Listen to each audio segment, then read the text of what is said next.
নমস্কার, সকলকে প্রণাম, শুভেচ্ছা। আজকে যেটা ব্যাপার নিয়ে আলোচনা, সেটা সম্পূর্ণ ভিন্ন দিক দিয়ে আমি আলোচনা করছি।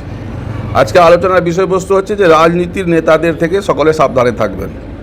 কারণ আজকাল রাজনীতির নেতারা সব টোপ দেয় লোককে, আপনার ছেলের অমুক করে দেবো, প্যারা টিচারে করে দেবো, অমুক করে দেবো, অমুক করে দেবো, এরকম করে করে অনেক লোকের কাছ থেকেই রাজনীতির নেতারা টাকা নিয়েছে এবং টাকা দিতে পারছে না, এখন এদিক ওদিক লুকিয়ে বেড়াচ্ছে। তো সেই জন্য আপনাদেরকে সকলকে সাবধান করলাম যে রাজনীতির নেতাদের থেকে সাবধানে থাকবেন।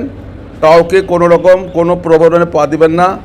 অনেকে ভুগছে, অনেকে টাকা পাবে, টাকা দিচ্ছে না। চাকরি তো দূরের কথা, প্যারা টিচার তো দূরের কথা, অঙ্গনবাড়িতে কর্মী নিয়োগ করবে সে কথা বলে টাকা নেওয়া হয়েছে, অনেকে নিয়ে আসে কিন্তু টাকা ফেরত দিচ্ছে না। তো দয়া করে আপনাদের সকলকে রিকোয়েস্ট করলাম, এই রকম কোনো প্রলোভনের পা দিবেন না। এই রকম অনেক বড় বড় লিডার আছেন, দেখবেন বড় বাড়িতে 2-3টা গাড়ি আছে, 4 চাকা আছে, 6 চাকা আছে, 2 চাকা আছে, কিন্তু তারা হচ্ছে একটা চিটার। তাই আপনাদের সকলকে অনুরোধ করলাম, এই প্রলোভনে পা দেবেন না। নমস্কার। যদি ভালো লাগে তো লাইক শেয়ার করবেন।